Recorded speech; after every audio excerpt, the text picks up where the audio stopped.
Bonjour à toutes et à tous. Bienvenue sur La Buvette, le podcast du sport et de la société. Vous le voyez, décor unique, décor spécial. Retour de mon cher Lucas. Bonjour Lucas. Bonjour à tous, bonjour Hugo. Très très spécial. Vous sentez un peu un timbre particulier dans nos voix. On va vous expliquer pourquoi.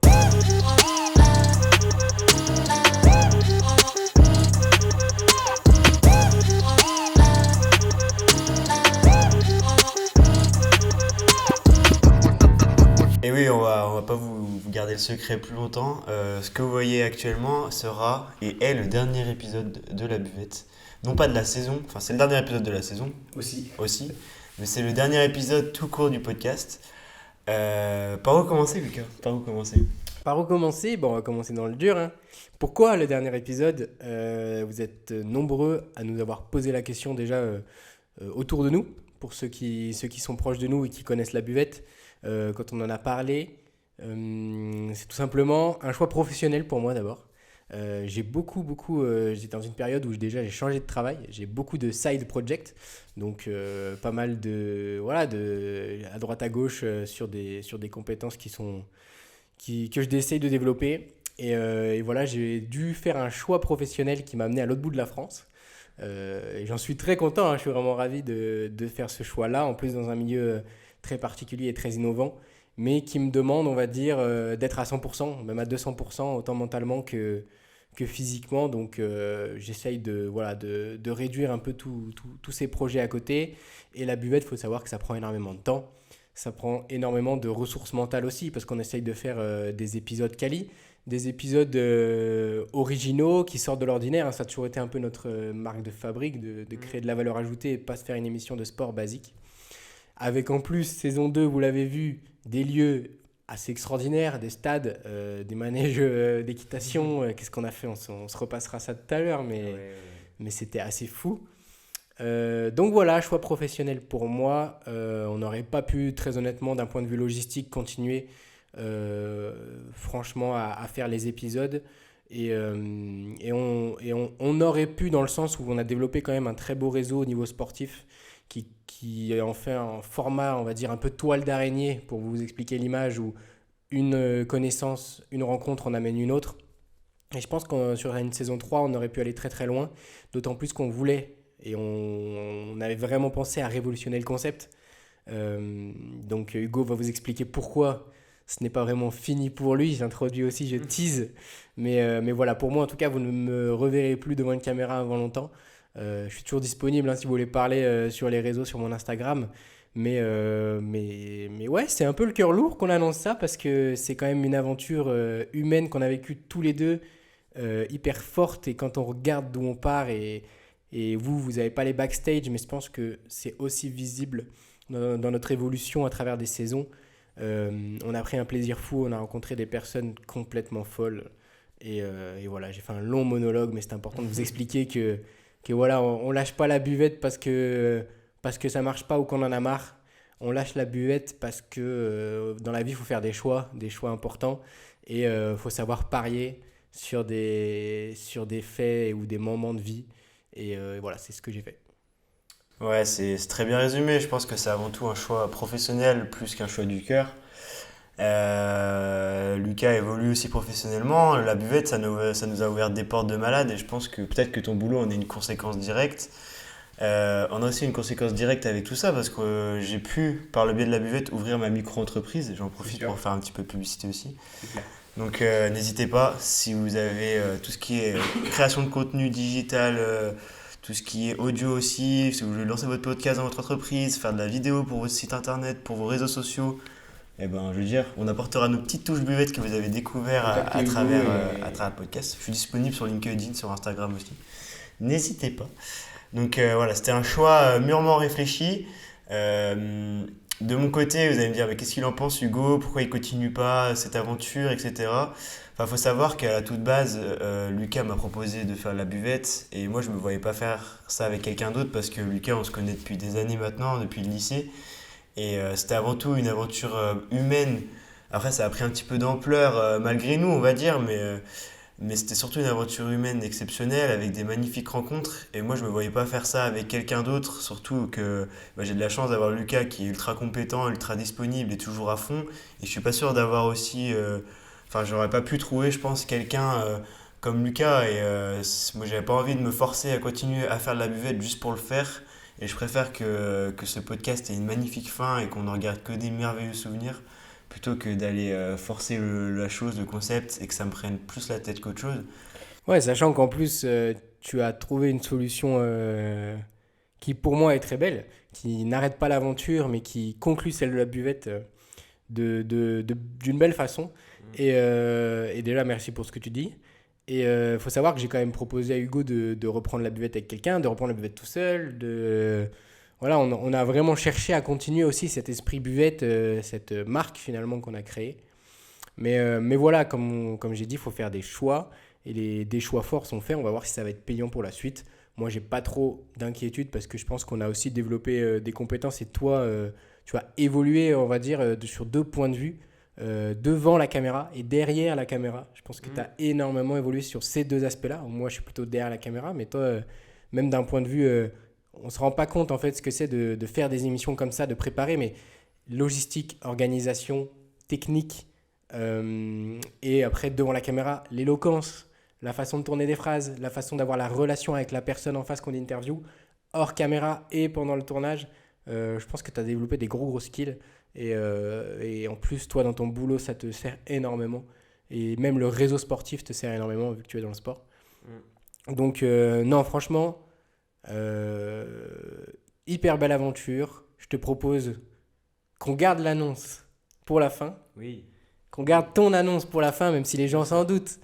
Les gens peut-être s'en doutent, mais après, voilà, ils ne savent pas encore sous quelle forme, parce que la buvette s'arrête vraiment, et on le répète, la marque La Buvette s'arrête. Mais je te propose que je prenne mon téléphone, je vais chercher mon téléphone et on se remémore les meilleurs souvenirs. Parce que j'ai même pas en tête tous les fins. Je me souviens de tout le monde et de toutes les personnes que j'ai interviewées, mais le nombre d'émissions qu'on a fait, si tu me demandes de toutes les citer, je pourrais pas parce qu'on est. Impossible. Je sais pas, moi je pense qu'on a une quarantaine d'émissions. Entre 30, 35 peut-être. On était à 31. Trentaine d'émissions, j'étais un peu. Ce qui est déjà énorme pour un podcast. Qui est déjà fou. Faut se dire que les podcasts ne dépassent pas 8 émissions. 90% des podcasts, j'ai plus la stat, 85, je l'avais dit une fois dans un fin de saison 1, je l'avais dit, ne dépassent pas les 8 ou 10 émissions. Qu'on en ait fait 30, c'est fou. Qu'on en ait fait 30 de cette qualité-là, c'est encore plus fou. Et je vous encourage à essayer de faire une émission dans un lieu particulier, chiant à dégoter, avec des personnes qui ont des emplois du temps de fous furieux. Non, c'est très chiant. Je vais chercher mon téléphone et on fait ça. Je te laisse meubler en attendant. Ouais, je reprends la main en attendant. C'est vrai, comme disait Lucas, on a pu. Ça, je pense que c'est la plus belle chose aussi, la plus belle récompense, c'est qu'on a tellement évolué en termes de réseau déjà, parce que mine de rien, on a rencontré beaucoup de personnes. Et d'ailleurs, des personnes exceptionnelles à chaque fois et d'une bienveillance folle, parce que nous, on est personne. Et c'est aussi cool, je trouve, qu'on tourne ici parce qu'on a commencé dans un appart chez quelqu'un, sans rien, comme ici. C'est vrai. Un décor avec 2 micros, on n'avait même pas les filtres, on n'avait rien du tout, quoi. Et on part de rien et on a fini le dernier épisode que vous pouvez déjà aller regarder, c'est avec Yacine, que je salue, big up Yacine. Énorme épisode, valeur ajoutée de dingue. En off, il nous a donné des conseils aussi pour nous de dingue. Un grand merci à lui parce que franchement. Il faut savoir que c'est ça, on est dans nos petits villages de campagne, dans la Bresse profonde, et on a fini à interviewer quand même Yacine, qui est entraîneur personnel de joueurs NBA, quoi. Donc franchement, le step est quand même sacrément fou en 2 ans. Oh là là, il y a le son à fond. Il est là, Yacine. Enfin, je veux dire, c'est trop satisfaisant et on est trop content du travail fourni. Puis, enfin, moi personnellement, je l'ai toujours pris comme un plaisir. J'ai jamais vu ça comme une contrainte. Et c'est ça aussi que je voulais garder, c'est garder ce côté plaisir qui pouvait, enfin peut-être à la fin de la saison 1, parce qu'un épisode par semaine pendant 4 mois, à la fin, on n'en pouvait plus. Mais là, sur la saison 2, moi, c'était que du plaisir. Puis on a toujours découvert des nouveaux lieux, des nouvelles personnes. Et en fait, c'est une aventure intéressante géographiquement parlant, enfin par rapport au lieu. Ouais, bah le mot aventure et le mot expérience et aventure résume vraiment, je pense, le podcast. Et c'est ce qu'on voulait. En fait, c'est marrant parce que c'est ce qu'on voulait faire ressentir aux gens. Et c'est ce qu'on a ressenti nous aussi. Donc je pense que c'est une belle réussite à ce niveau-là. Et quand je vois juste les avis, 5 étoiles, alors c'est uniquement sur Spotify, j'ai pas Apple Music, je pourrais aller voir, mais je sais qu'on a aussi 5 étoiles. Donc un grand merci à vous qui êtes les premiers contributeurs aussi du podcast, parce que sans vos idées, sans vos réactions et sans vos encouragements, bah, on n'aurait pas poussé la chose aussi loin et on ne serait pas allé chercher des personnes aussi intéressantes. Et je pense que voilà, merci à vous tous. Merci à tous nos proches aussi qui étaient les premiers auditeurs, hein, on va pas se mentir, quand on démarre une émission comme ça. Donc un grand merci à vous. Et je regardais les émissions. Je regardais les émissions. Une émission qui m'a marqué moi, c'est une des dernières qui est Mathieu, qui est l'homme le plus fort de France. Je sais plus en quelle année. Euh, de par la rencontre qu'on a fait, de par le stéréotype que les gars forts et les gars qui soulèvent des boules de 300 kilos sont complètement débiles. Et Mathieu qui est une personne complètement incroyable, qui a des valeurs qu'il défend, à travers lesquelles il crée des associations pour défendre et se regrouper autour de ces valeurs-là. Il crée des concepts innovants dans des milieux qui ne payent pas, dans des milieux, parce que aussi voilà, il y a beaucoup d'entrepreneurs qui créent des concepts dans des milieux où voilà, il y a déjà des fonds, il y a déjà des personnes qui peuvent investir, etc. Mathieu, son milieu n'est pas connu, son milieu est un milieu plutôt anglo-saxon, donc en France c'est vraiment mal vu, mal perçu, pour pas vous cacher. Tout ce qui est strongman, etc., voilà, c'est vraiment critiqué. Et lui, il crée une école dans ce sens-là, il crée des choses dans la protection animale, dans la prévention, une personne très smart, très intelligente, qui connaît très bien les réseaux sociaux. Waouh, franchement, je sais pas ce que tu en as pensé, mais moi j'ai été très surpris de cette rencontre-là. Et comme Ben Donin qui gérait sa nutrition avec lui, ces deux garçons-là m'ont vraiment surpris. Plus globalement, moi je pense que tous les sportifs et sportives qu'on a rencontrés, ou même des créateurs de contenu ou quoi, comme Noé, je pense à lui aussi. Ouais, Noé, rencontre Enfin, je veux dire maintenant, de Noé. baiser. Noé, maintenant, c'est le mec que vous voyez partout, quoi. Il y a 2 3 semaines, il était au Parc des Princes pour la dernière d'Mbappé. Toutes les images que vous avez vues, c'est lui.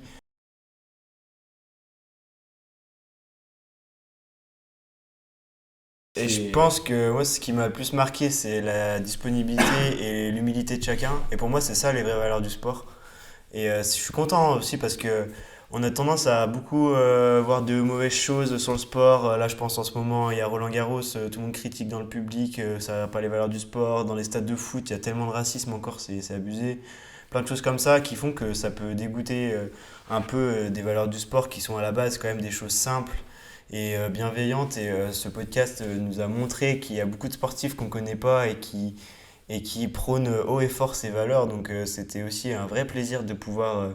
Enfin, ça m'a redonné foi aussi en ça et c'est hyper gratifiant pour eux déjà et puis pour le monde du sport en général. Donc j'espère qu'on aura aussi apporté un petit peu de bienveillance et de bonnes ondes dans vos oreilles et puis pour vos yeux aussi parce qu'il faut aussi savoir que bah, on a fait aussi la petite transition simplement du micro avec la ouais, cam, carrément. etc. Donc niveau logistique et technique, c'est aussi un autre level.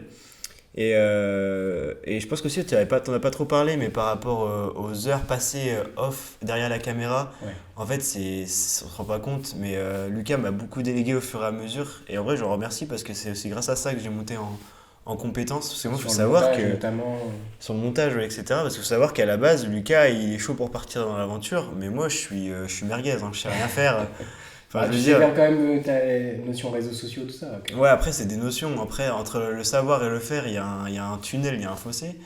Et donc, même pour lui, c'est un pari parce qu'entre guillemets, il peut jouer aussi son image du fait que lui, il est hyper avancé dans tout ce qu'il fait. Il est super bon déjà, alors que moi, je connais rien. Enfin, je veux dire, il peut se dire, putain, à tout moment, Hugo, il me fait des dingueries, ça pue la merde sans être grossier. Donc, en vrai, là-dessus, moi, je retiens surtout ça aussi. C'était très très beau. Mais là, on passe un peu là, Lucas, il regarde un petit peu les épisodes. Moi, une des émissions que j'ai bien aimées, avec un de nos grands amis, qui est Val, s'il écoute ça, gros big up à lui, avec Emric, avec l'alternance dans le sport et en général tout ce qu'on a fait aux Jacobins, qu'on remercie aussi, qui nous ont prêté une très belle salle, euh, la maison Jacobin, voilà, à Bourg-en-Bresse. Si vous voulez aller manger, boire un coup, c'est là-bas, c'est l'adresse phare de Bourg. Franchement, vous serez très bien reçus, vous mangerez très bien, c'est trop bien. Mais ouais, avec Val et Emric, et puis les deux émissions qu'on fait avec Val, c'est incroyable. quelqu'un qui a ton âge, qui a la dalle comme toi, qui est à peu près dans le même milieu que toi. Les discussions sont de base hyper intéressantes et hyper enrichissantes. Et c'est un très très bon gars, hyper chill, hyper posé, avec qui on peut parler de tout. Donc, non, des bons souvenirs de ce côté-là. Carrément. Et pour l'alternance, là, je pense, tu parlais d'Emeric vite fait. Je vous donne une petite nouvelle. Emeric, il est à fond sur son mémoire, là, il va finir ses études. Il recherche un job d'ailleurs. Donc, messieurs, dames, si vous cherchez un responsable hospitalité, marketing, billetterie, boutique, vous avez votre homme, Emeric Darojo. Voilà. Ah ouais, c'est une très belle rencontre aussi. Hier soir, ouais, on a fait un paddle ensemble pour les petites histoires. Donc, ouais, c'est aussi ça, la buvette, ça crée de belles petites rencontres. C'est clair. Emeric, très très belle rencontre à Emeric aussi. Qu'est-ce qu'on a? La collaboration avec le CDOS, on peut en parler aussi. On arrête ça avant les JO. Voilà, c'est particulier aussi. Euh, Encore une fois, un choix fort, un choix qui est avant tout pensé pour nous, on va pas se le cacher, moi j'ai pas peur de le dire. Moi j'ai plus le temps et l'énergie mentale pour la buvette, étant donné mon autre projet. On avait prévu on va dire, comment on peut dire ça, pour les JO, une mise en place de contenu assez costaud, que très honnêtement j'aurais pas pu tenir avec mon emploi du temps. Ou alors tenir, mais de façon plus dilettante, avec des contenus peut-être moins quali. Et c'était pas le but. Toujours ce qu'on a cherché à faire, toujours c'était de la qualité. Donc voilà, un gros big up aussi au CDOS qui nous ont permis de faire de belles émissions et de nous donner de la visibilité aussi au niveau institutionnel aussi. Donc merci à vous. Et puis bonne chance pour les JO. Et puis voilà, si vous avez besoin de contenu, n'hésitez pas à appeler Hugo. Et Big up à Loïc d'ailleurs. Big up à Loïc, énorme rencontre aussi. Grâce à Loïc qu'on a pu faire tout ça. Qui lui, on peut rentrer dans les insides, hein. On lui a proposé carrément de rejoindre le crew. Ouais. Mais bon, monsieur est très sollicité par des... Bon, je sais pas si on peut en parler, on ne parlera pas à sa place, mais il a un très très bel avenir dans le sport. Et il a beaucoup de propositions, donc très content pour lui. Ouais, encore une fois, tu parlais comme avec Val, de personnes qui ont le même âge que nous, qui ont autant la dalle. Bah, Loïc en fait partie aussi. Et ce qui fait plaisir, c'est que c'est des mecs qui travaillent et qui ont les opportunités qui suivent. C'est ça. Le travail paye et ils en sont la preuve. Et bah, nous aussi, un petit peu, hein, sans vouloir nous jeter des fleurs, mais ça nous a ouvert tellement de portes au niveau local déjà. Dites-vous que travailler, ça ouvre des portes, même si la porte vous semble peut-être plus petite que prévu. Pousser une porte, ça en amène une autre. Et un jour, la grosse opportunité que vous attendez, elle arrive. Et il faut savoir la saisir, il faut savoir y aller à fond. Mais peu importe quand, peu importe où, peu importe qui, ça vient. Si tu taffes, ça vient. Mais on n'en a pas trop parlé aussi, mais à chaque fois je me répète. Mais ça m'a peut-être aussi, la buvette m'a peut-être offert mon alternance que j'ai actuellement. Je pense que sans la buvette, je ne serais pas où j'en suis professionnellement aujourd'hui. Donc j'ai de la chance de travailler pour l'USBPA Rugby. Big up les violets. Club professionnel de rugby. Parmi les plus conséquents de... C'est quoi le nom de la division, pardon? La nationale, 3e division française. 3e division française, donc nationale de rugby. Voilà. Très beau stade, très belles infrastructures. Non, franchement, ça ouvre des portes. Moi, c'est des arguments que je mets en avant quand moi j'ai trouvé mon taf. C'est un argument que j'ai mis en avant aussi. Dans la buvette a été, en tout cas, bénéfique sur tous les points. Je pense qu'il n'y a pas un truc où on se dit « la buvette, ça a été chiant ». Non, ça a été un vrai tremplin. Je pense que le tremplin, c'est le mot qui résume bien la chose. Exact. On est parti de bien en bas et petit à petit, on a monté. Et on est encore dans la phase ascendante, mais on espère pouvoir décoller véritablement et aller toucher les cieux, comme je pourrais dire. Mais... La prépa de la saison 2 est intéressante aussi, si on peut en parler rapidement. Ouais, carrément. Juste 2 minutes, mais le dernier épisode a été tellement apprécié, tellement regardé, j'étais choqué. On parle pendant 1 heure, je crois. Je crois qu'on parle pendant genre 45 minutes, 1 heure, juste de nous, de nos anecdotes de tournage. Et ça a été hyper apprécié, hyper bon retour et tout. Des top vues, top écoutes sur nos plateformes. Donc merci beaucoup. Et puis après, du coup, ça nous a mis un peu de pression. On a dû réfléchir à la saison 2 parce qu'on voulait ralentir le rythme, proposer plus de qualité. Donc il y a eu toutes ces nouveautés que vous avez vues et écoutées. Mais moi, j'ai une bonne souvenir de la saison 2. Enfin, je veux dire, la transi, c'était assez fluide de mémoire. Je sais pas ce que toi t'en as pensé. Bah, on a eu un petit moment de réflexion quand même. Ouais, je vois encore, il reste 47 minutes. Donc, on a bien dû faire une grosse heure. Oui, on a fait une grosse heure, je pense. Et c'était le 31 mai et il y a un an pile en fait. Je viens de Un voir an ça. pile? On l'a posté il y a un an pile. Mais non, incroyable. Et, Le jour où on retourne. Et on a eu quand même un petit moment de réflexion parce qu'on voulait quand même level up la chose, pas Oui. rester sur nos acquis. Et aussi, il faut savoir que nos sujets, ça peut être des fois un petit peu réducteur, j'ai envie de dire, dans le sens, pas dans le sens négatif, mais dans le sens où on voulait aussi rester dans notre thème, pas s'éparpiller, pas partir sur d'autres choses. Donc forcément, quand on reste dans le sport et la société, déjà, ça réduit les possibilités d'émissions. Et je suis content parce qu'on a réussi quand même à se réinventer sur plein de choses. Après, là, pour la saison 3 ça aurait été encore un autre délire parce qu'on a quand même déjà bien poussé la chose et ça aurait pris une ampleur. C'est aussi pour ça, je pense que Lucas a préféré stopper parce que la prochaine étape, c'était aller faire des team managers de clubs de Ligue 1, faire des joueurs de top 14, faire. Ouais, puis pour rien vous cacher, ça aurait été passer des 24 heures avec, ou alors des soirées complètes, enfin, je veux dire des événements complets. Vraiment se déléguer un temps de tournage encore plus monstrueux que ce qu'on fait, parce que quand on prend quelqu'un, pour vous dire, on le prend quoi? 4-5 heures grand max? Quand on Ouais. vient, on lui dit on tourne, on a 1 heure avant, 1 heure après, on tourne. Disons que c'est entre 3 et 5 heures un tournage. Mais en fait, pour vous dire, un tournage entre 3 et 5 heures, je pense qu'on a entre 10 et 15 heures autour de logistique et de montage, etc., de publication, de promotion, tout ça. Alors imaginez un tournage de 24 heures ou d'une journée avec quelqu'un, toute la logistique, le montage, la publication, la promotion qu'il y a derrière, on n'en finit plus et ça devient quasiment un job à temps plein ou un mi-temps. Et quand on a des jobs, on a des responsabilités derrière, c'est très compliqué parce qu'on a tous une famille, une copine, des potes. La vie sociale, la vie privée, c'est important. Et des sacrifices, on peut en faire, on en a fait beaucoup. Mais voilà, encore une fois, c'est faire des choix. Et moi, je suis pas déçu, je l'ai été pendant un petit moment, mais je suis content de ce qui suit. Faut pas pleurer parce que c'est fini, mais faut sourire parce que c'est arrivé. Oh. Bravo. Allez, bisous. On aurait pu finir sur ça. Allez, merci beaucoup. À très vite. Non, mais c'est magnifique. Très bien dit, magnifique, Lucas. T'as rien perdu. Hein. Un an sans micro et Ouais, comment. c'est- C'est la tchatch, c'est naturel, tu l'as ou tu l'as pas. Moi, malheureusement, j'ai un peu plus galéré, mais. Non, incroyable. Mais ouais, c'est ça. Ça aurait été une logistique monstrueuse et je pense que c'est pas un mi-temps, hein, ça passe sur un plein temps. Hein, Ouais, parce que on si. l'entend, Niveau technique, organisation, montage et tout, si tu veux faire les choses quali comme on aime bien les faire, c'est beaucoup de temps. Après, ça aurait été des émissions incroyables, des choses incroyables. Mais je pense que le problème majeur, si on peut quand même en souligner un, je pense c'est que la buvette, c'est pas quelque chose qui nous rapporte de l'argent pour être cash. Oui. Parce que pour vous dire, on a gagné depuis le début de la buvette. Zéro. On a surtout investi. On a plus perdu qu'on a gagné. On est à moins, je sais pas combien de centaines d'euros. Donc c'est surtout Mais ça. on l'a fait avec plaisir aussi. Ouais, non, moi, je C'est vois pas ça. vraiment. Voilà. Mais la monétisation est très compliquée dans un domaine comme ça. On va pas rentrer dans les détails, mais monétiser une audience de niche, c'est très compliqué. Il aurait fallu aussi un démarchage commercial sur des marques pour leur expliquer notre audience, pour leur expliquer ce qu'on fait. Pour avoir des concepts aussi derrière, parce que ça sert à rien de faire du placement de produits débiles.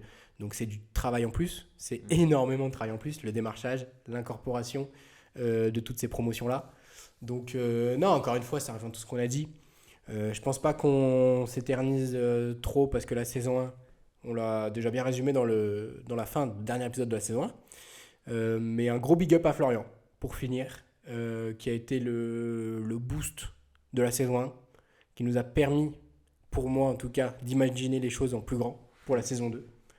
Je sais que toi, ça a été ta première vraiment interview où, je ne sais pas comment dire, mais on a posé les bases de la saison 2 de la buvette en disant la buvette, ça va être un cran au-dessus, quoi. C'est vrai que c'était. On en a déjà parlé, mais c'était à la fois une pression et non, parce que Florian est tellement cool au final que. Oui, Florence, Que en fait, c'était. Après, il y a quand même. Tu vois, moi, je me suis dit, il y a quand même un médaille olympique, quoi. Là, je sais pas si vous voyez les livres devant nous. En fait, les gens où on se disait on rêve de les avoir, là on avait quelqu'un où on se disait ok, c'est la première étape, c'est la première marche, ce type est intéressant, ce type est cool, il faut qu'on le retranscrive bien. Ouais, puis c'est aussi important Enfin là, on joue l'image quand même d'un sportif Aussi. qui vit aussi grâce à ses collaborations commerciales, à ses partenariats. Et si tu lui détruis son image, bah, je peux vous dire que derrière, c'est fini pour nous, quoi. Donc, bon, après, c'est pas le cas, bien sûr, mais faut faire attention, faut être bon dans ce qu'on fait.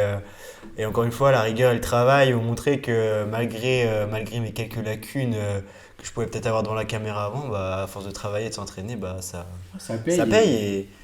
Et c'est vrai que ça a été un vrai boost pour nous, et surtout sur Bourg-en-Bresse. Je veux dire, quand on parlait de la buvette, ah ouais, Florian Greenboot, j'ai vu passer. Enfin, je veux dire, ça nous a beaucoup aidé, je pense, et merci à lui pour la confiance aussi, parce que pour lui, Ouais. c'est une prise de risque qui peut être assez conséquente, et il a sauté le pas, et on peut que lui en remercier. Un gros merci à lui. Et écoute, je vais faire mes au revoir et tu vas pouvoir annoncer ton nouveau projet. Et donc un grand merci à tous de nous avoir suivis. Quand j'ai appelé Hugo pour créer la buvette, je pensais pas qu'on en serait là aujourd'hui et tout ce qu'on aurait fait. Un grand merci à toi aussi, un grand merci à tous nos invités. C'est pas la fin, c'est pas la fin pour nous, c'est juste le début de quelque chose de nouveau. Je vous souhaite bonne chance dans tous vos projets de vie.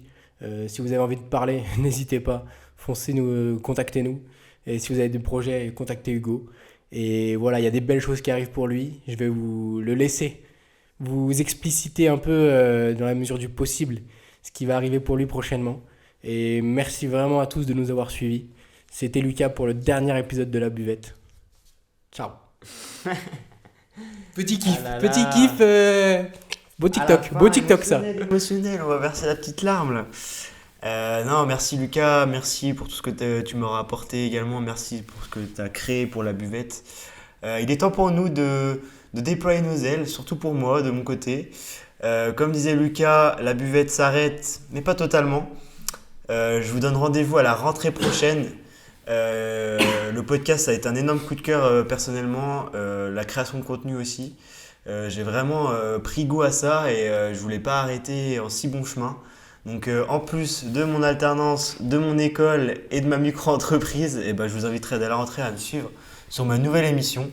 On communiquera bientôt sur peut-être les comptes de la On balancera sur tous les comptes de La Buvette les liens, le nouveau branding, le nom du podcast, les premiers épisodes, la saison 1, on balancera aussi sur La Buvette. Donc suivez-le un max, donnez-lui beaucoup de force. S'il vous plaît, c'est un peu le prolongement de La Buvette aussi, hein. Moi je vais suivre ça de près. Et voilà, on va promouvoir ça un max. Allez-y à fond. L'esprit change, mais finalement, vous serez quand même en terrain, voilà, un terrain amical et vous saurez un peu déjà le style d'Hugo.